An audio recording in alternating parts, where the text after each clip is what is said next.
Rob Seco, Future Farm. Today's innovations, tomorrow's solutions.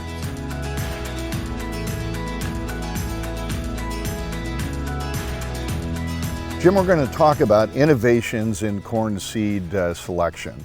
And you know, I mean, for thousands of years, farmers have been doing breeding in corn by doing individual plant selections. Tell us a little bit about the history of corn breeding, would you? So, I mean, it's been centuries or millennia since humans have been selecting seed and retaining those back to plant the next year for the most favorable seeds that hopefully give the most favorable crop the following year.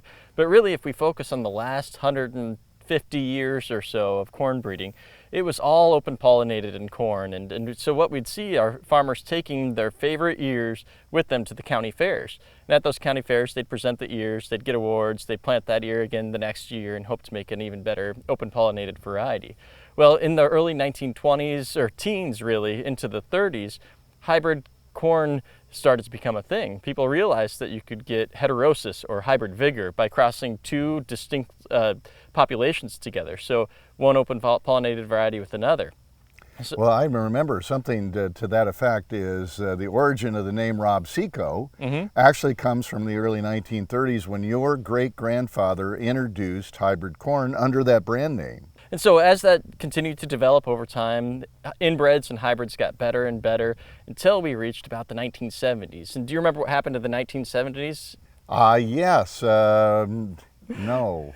So in the 1970s is when intellectual property rights became a thing for varieties and hybrids. And so what that spurned was a huge investment into breeding across the industry. And that's when we saw different companies investing more and more into their breeding. And we saw a real big jump in genetic gain at that time. But what's really more interesting is when we got into the 90s is when we started to see genetics and actually molecular genetics becoming a thing in corn breeding.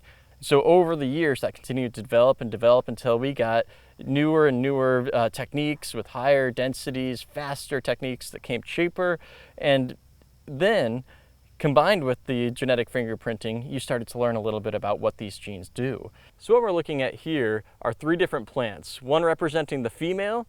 To the left, to the far right is the male, and in the middle is the progeny, so the hybrid that each of those male and female plants make together. You know, I don't think we still fully understand hybrid vigor from a scientific viewpoint, but you can see that resulting hybrid is so much bigger, so much bolder, more vigorous. It's amazing what happens when you cross those two inbreds.